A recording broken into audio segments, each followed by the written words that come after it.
of the city, Tata Morero, has moved to try to reassure residents that they are stepping up efforts to stabilize the city's water supply.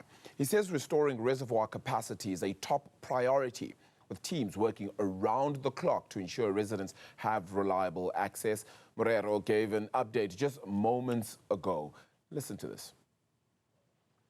For us to be able to distribute water, the reservoirs should at least comfortably sit at around 50%, which allows us to easily supply water to our residents. So we're trying our level best to get the reservoir to 50% so that we can supply water easily. However, it requires a broader management of water supply in Johannesburg to allow this reservoir also to get to the levels that we want it to get to. So that's where we are generally, and we want to plead with communities around here that we're doing our level best, we're working around the clock to ensure that they've got uninterrupted supply of water. Zola Sholwana attended that press briefing, joining us live now. Zola, the question mark around what proper or rather broader management of water supply looks like. Was he able to at least answer the executive mayor as to what exactly that pertains to and how that would happen?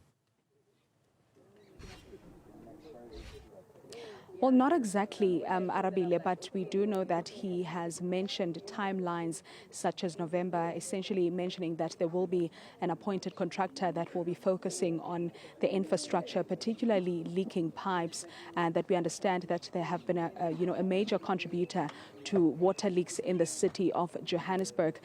So we do understand that this has affected major parts of the city, as we saw in the past week that residents from areas such as Westbury and Coronationville have been taking matters to the streets, expressing their frustration after not having, access to water. Let's actually speak to the managing director of Joburg Water and get to understand where are we in terms of the two reservoirs that we understand that are actually struggling to meet demand at this moment. So thank you very much for your time.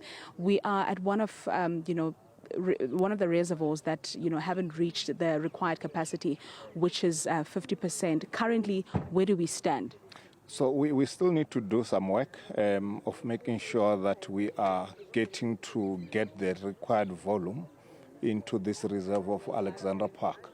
And this is the work that we'll be doing over the next couple of days. And the work that we'll be doing, it will also involve making sure that we are managing other systems around the city of Johannesburg closely so that we can assist in improving the reservoir levels.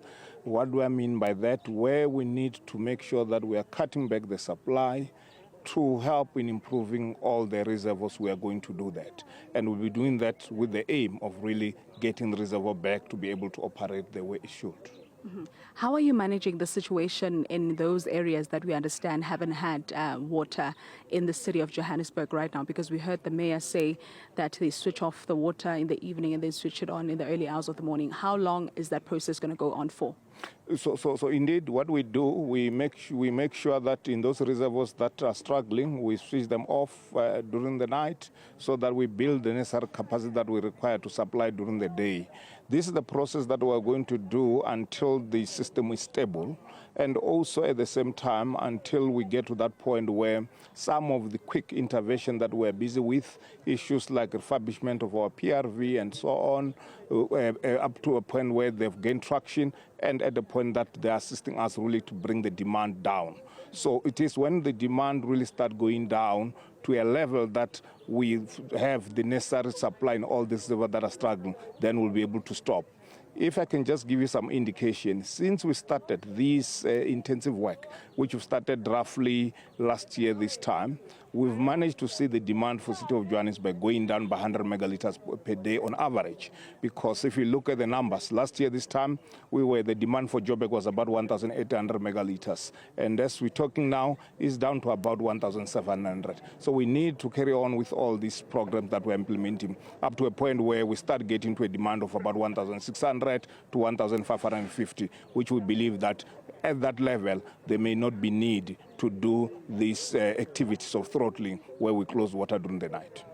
Speaking about programs, what programs do you have in place to deal with the issue of pipes that are leaking? Some residents are claiming that they actually get to report these to the municipality or Joburg Water, or sometimes your officials will be on the ground working on something and then they would leave the project incomplete, leading to loss of water.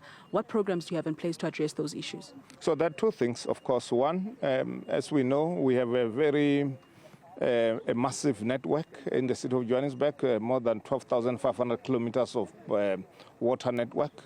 So our aim is that as the failure of best pipe are reported, we need to make sure that we respond as quick as possible. Historically, our aim has been to respond within 48 hours. We are now mobilizing all the resources that we can be able to get so that we can get to a point where we respond within 24 hours. That's the first issue. But of course, we know at the same time that we have infrastructure that needs to be replaced or renewed. We have a program for pipe replacement, which historically we're not really replacing at the level that we wanted because of the resource limitation. As of this year, as part of the 32.5 billion rand capital investment that will happen over a 10-year period, we have seen that our program for pipe replacement, we are going to start doing more on that. An example, in the current year, we are targeting to be replacing 85 kilometers. And this is really a significant increase considering what we're replacing in the previous financial years, where we're replacing as low as about 25 kilometers per year.